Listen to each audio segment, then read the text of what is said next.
Hello दोस्तों, कैसे हैं आप सभी। उम्मीद करता हूं आप सभी बहुत ही अच्छे होंगे। तो आज के इस वीडियो में हम पढ़ने वाले हैं क्लास 10th फिजिक्स का बहुत ही इंपॉर्टेंट टॉपिक जो बार बार बोर्ड एग्जाम में पूछ लिया जाता है, जो है कि प्रकाशिक माध्यम किसे कहते हैं, इनका परिभाषा क्या होता है, एग्जाम्पल क्या होता है और प्रकाशिक माध्यम के प्रकार कितने होते हैं, उनका परिभाषा क्या होता है, एग्जाम्पल क्या होता है। इस वीडियो में हम समझेंगे। अब मैं आपको विश्वास दिलाता हूँ कि आपको परिभाषा यूं ही याद हो जाएगा। तो चलिए दोस्तों, अपने टॉपिक को शुरू करते हैं। तो यहाँ पे हमने लिख दिया है प्रकाशिक माध्यम, यहाँ पे हमने लिख दिया है प्रकाशिक माध्यम। अब यहाँ पे हमने लिखा है प्रकाशिक माध्यम के प्रकार। एक है पारदर्शक माध्यम, एक है प्रभाषक माध्यम, एक है अपारदर्शी माध्यम। अब ये सभी क्या होते हैं, इनका परिभाषा क्या होता है, सब कुछ हमने लिख दिया है, परंतु आपको यहाँ से याद थोड़ी ना करना है। आपको तो परिभाषा यूं ही याद हो जाएगा। ध्यान से समझेंगे एक एक पॉइंट। तो भैया सबसे पहला आता है जो क्या होता है, प्रकाशिक माध्यम किसे कहते हैं। तो इसमें यह बताया जाता है, ध्यान से समझिएगा, यहाँ पे लिखा गया है कि प्रकाश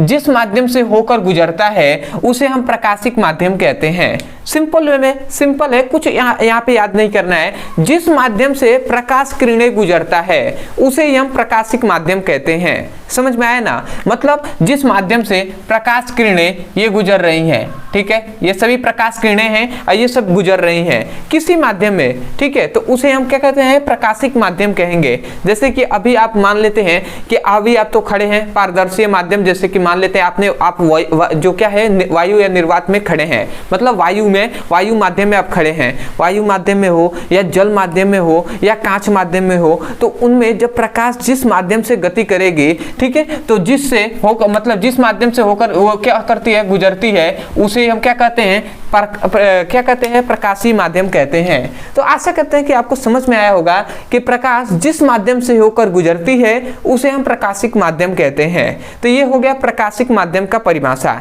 अब आता है कि यदि हम जैसे कहें कि आपको एग्जाम्पल से बताइए, तो एग्जाम्पल से हम लिख सकते हैं कि वायु से जैसे गुजर रही है, जैसे कि मान लेते हैं कांच से गुजरती है, या मान लेते हैं लकड़ी से भी गुजरने का तो प्रयास करती ही है, ठीक है, 2 हो गया, 3 हो गया। दूषित जल से मान लेते हैं, दूषित जल से, ये सभी माध्यम है, तो इन सभी से क्या करता है, प्रकाश किरणें गुजरता है, तो उसे हम क्या कहेंगे, प्रकाशिक माध्यम कहेंगे इन सभी माध्यमों को। तो आशा करते हैं आपको समझ में आया होगा।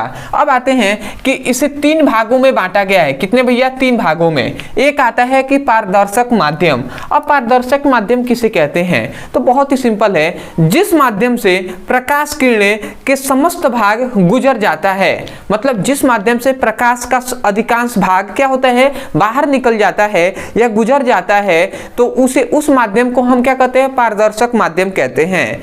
ठीक है, जैसे कि हम कह सकते हैं जो वायु है, ठीक है। अभी हम एग्जाम्पल पे बात करेंगे। सबसे पहले यहाँ पे हमने डेफिनेशन बता दूं, यहाँ पे लिखा है जिस माध्यम से प्रकाश का अधिकांश भाग गुजर जाता है उसे हम पारदर्शक माध्यम कहते हैं। तो आशा करते हैं आपको समझ में आया होगा। जैसे कि मान लेते हैं वायु में अभी आप खड़े हैं, वायु में मान लेते हैं आप खड़े हैं, तो वायु से प्रकाश किरणें का अधिकांश भाग क्या होता है, गुजर जाता है कि नहीं, ठीक है।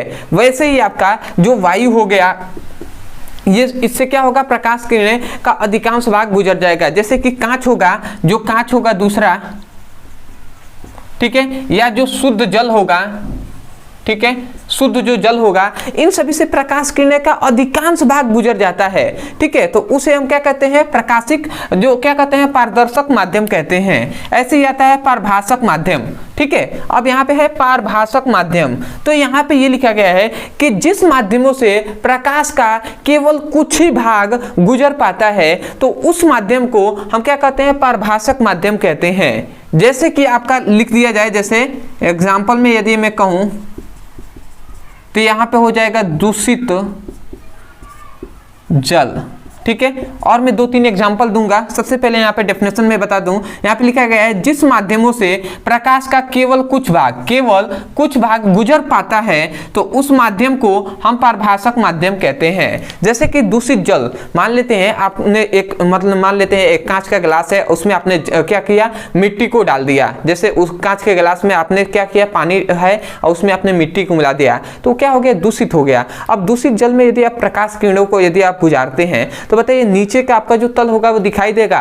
नीचे का तल आपको दिखाई नहीं देगा जब क्या है मिट्टी डाला गया है। तो इसका मतलब क्या हुआ कि प्रकाश का किरणें नीचे तक जा नहीं रही है, ठीक है। तो वही कहा जा रहा है कि जिस माध्यम से प्रकाश किरणें का केवल कुछ ही भाग गुजर पाता है, अधिकांश भाग गुजर नहीं पाता है, तो उस माध्यम को हम क्या कहते हैं? पारभाषक माध्यम कहते हैं। जैसे कि दूषित जल हो गया, या आप दूसरा एग्जांपल दे सकते हैं कि जो घिसा हुआ क्या होता है? कांच होता है, घिसा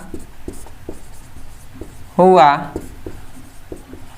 कांच, जो घिसा हुआ कांच होता है, या आप कह सकते हैं कि तेल में लिपटा हुआ जो कागज होता है, यदि कोई कागज है उस पर अपने आपको क्या कर दे, उस ऊपर तेल क्या होता है, जो तेल है उसको आप क्या कीजिए, उस पर डाल दीजिए। उसके बाद वो जब भीग जाएगा तो उसको आपको यहाँ पे ऐसे हाथ में पकड़ लेना है, और आप मान लेते हैं कोई भी लाइट है उसको आप बारिएगा तो देखेंगे तो प्रकाश किरणें का कुछ ही भाग बाहर से आर पर जाएगा, अधिकांश भाग नहीं जाएगा। तो उस माध्यम को हम क्या कहते हैं? पारभाषक माध्यम कहते हैं। तो आशा करते हैं कि आपको समझ में आ गया होगा, ज्यादा इसमें कुछ है नहीं, ठीक है। अगला आता है कि अपारदर्शीय माध्यम, अपारदर्शक माध्यम। अपारदर्शक माध्यम जस्ट इसके अपोजिट है। इसमें कहा गया कि जिस माध्यम से प्रकाश का अधिकांश भाग गुजर जाता है उसे हम पारदर्शक माध्यम कहेंगे। और यहाँ पे अपारदर्शक माध्यम मतलब जिस माध्यम से प्रकाश का एक भी भाग नहीं गुजरता है, मतलब जिस माध्यम से प्रकाश किरणें या प्रकाश नहीं गुजर पाता है, तो उस माध्यम को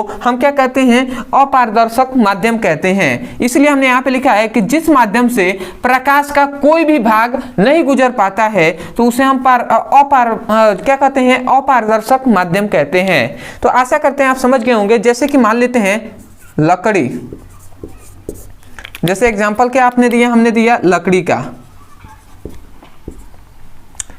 ठीक है, आपको नहीं दिखाई दे रहा होगा, लकड़ी, ठीक है। जैसे लकड़ी हो गया, दूसरा आप धातु दे सकते हैं, कोई भी लोहा है, ठीक है। यदि मान लेते हैं यहाँ पे अपने लकड़ी रख दिया खूब बड़ा सा, ठीक है, या मान लेते हैं जो दीवार है, अब दीवार पर यदि हम लाइट मारते हैं तो क्या आर पार चले जाता है जो प्रकाश किरणें हैं? ऐसा तो होता नहीं है। तो ऐसा माध्यम जिससे प्रकाश का एक भी भाग आर पर नहीं जा पाता है तो उस माध्यम को हम अपारदर्शक माध्यम कहते हैं। तो आशा करते हैं कि इन तीनों का आपको परिभाषा चारों का और डेफिनेशन, एग्जाम्पल, ये सभी अच्छे से समझ में आ गया होगा। तो मैं यही कहूंगा यदि आपको समझ में आया है तब जाकर आप चैनल को सब्सक्राइब कर दीजिएगा। अदरवाइज बहुत से ऐसे स्टूडेंट हैं जो चाहते हैं क्लास 10th का फिजिक्स और केमिस्ट्री का चैप्टर वाइज सीक्वेंस में एक एक करके वीडियो मिले और वहां से मैं अपने पूरे सिलेबस को अच्छे से पढ़ सकूं। तो सबसे पहले तो ऐसे ही यदि शॉर्ट में आपको एक एक करके टॉपिक वाइज आपको पढ़ना है तो आप या तो हमारे चैनल के प्लेलिस्ट में जा सकते हैं, वहां से उसकी पढ़ाई कर सकते हैं। वहां पे आपको क्लास 10th का फिजिक्स, केमिस्ट्री और बायोलॉजी तीनों का आपको मिल जाएगा। अदरवाइज यदि नहीं पता कि कहाँ से हम ढूंढें, कहाँ से पढ़ें, तो आपको नीचे एक नंबर दिया जा रहा होगा केवल उन विद्यार्थियों के लिए जिनको नहीं पता है। तो इस नंबर पर आप मैसेज कीजिएगा और वहां से आप फिजिक्स और केमिस्ट्री का लिंक प्राप्त कर सकते हैं और रसायन विज्ञान और जो क्या होता है बायोलॉजी का भी, और यहाँ से पढ़ सकते हैं। अदरवाइज यहीं से आपको नोट्स भी प्रोवाइड कराया जाएगा। आपको कुछ पे करके आपको नोट्स मिल जाएगा। केवल 1 वर्ष के लिए आपको फिजिक्स, केमिस्ट्री और बायोलॉजी का 1 वर्ष का नोट्स आपको दिया जा रहा है। टोटल फिजिक्स, केमिस्ट्री और बायोलॉजी का बहुत ही कम रुपए आपको पे करना होगा। आशा करते हैं आपको नीचे दिखाई दे रहा होगा, तो वहां पे आप पे करके बता सकते हैं, या जो नंबर पे मैसेज करेंगे तो इस नंबर पे आपको जो क्या है हमारी सहयोगी है वो आपको बता देंगे। अदरवाइज यदि यहाँ पे कोई भी दिक्कत होती है या कोई भी परेशानी आता है, ठीक है, यदि आपको हमसे बात करना है तो आप हमें इंस्टाग्राम पे मैसेज करके बात कर सकते हैं। इंस्टाग्राम आईडी यहाँ पे दिखाई दे रहा होगा, brother30 है, तो वहां पे आप मैसेज करके बात कर सकते हैं। तो चलिए दोस्तों, आज के लिए इतना ही, मिलते हैं एक नए टॉपिक के साथ। तब तक के लिए धन्यवाद। जय हिंद, जय भारत।